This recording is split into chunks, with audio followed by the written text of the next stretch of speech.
Bonjour, je suis Mélinda Fourne, artiste franco-béninoise. Depuis 5 ans maintenant, je fais de la sculpture, principalement de la forge et de la céramique. Cela fait maintenant 6 semaines que je suis à Célébéyonne, dans le cadre de ma résidence. J'ai pu faire la rencontre d'énormément de personnes, de visiter différents lieux.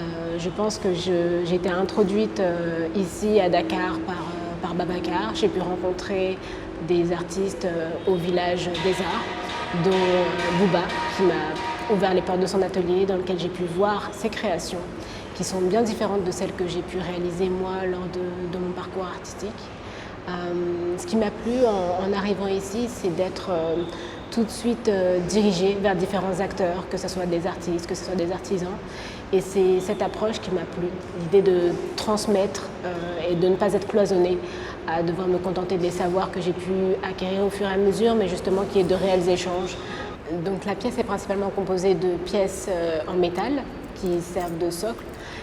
Je me suis inspirée des formes de fourneaux qu'on trouve ici au Sénégal, qu'on utilise habituellement pour chauffer du thé à taïa ou d'autres boissons. C'est vrai que ce sont des objets qu'on trouve dans la vie quotidienne, qu'on trouve à l'extérieur, et c'est ce qui m'a plu, le fait de poser les yeux, mon regard sur des objets comme ça du quotidien, que ce soit les tabourets en bois, que ce soit ces fourneaux. Et par-dessus, nous pouvons trouver des céramiques, enfin plutôt des pièces en argile, en gardant justement cet état-là d'argile et non de céramique.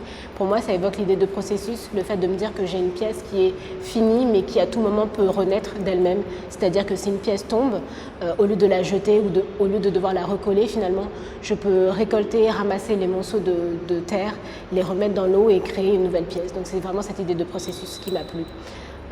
Ce ne sont pas pour moi uniquement des pièces faites d'argile. C'est vrai que j'ai eu recours également à d'autres types de métaux comme l'aluminium ou le fer galvanisé. Pour moi, incorporer le métal, ça permet d'orner un peu les pièces, d'évoquer vraiment le côté ornemental, l'idée de bijoux. C'est vrai qu'en parallèle de mes études, j'ai eu l'habitude de confectionner des bijoux et ce sont des savoir-faire pour moi qui sont très importants. Je suis très reconnaissante pour cette expérience, d'avoir pu intégrer Célébéyonne, de toute l'équipe qui m'a accompagnée, mais aussi, comme je disais auparavant, d'avoir fait la rencontre de Bassirou Wade et de toute son équipe.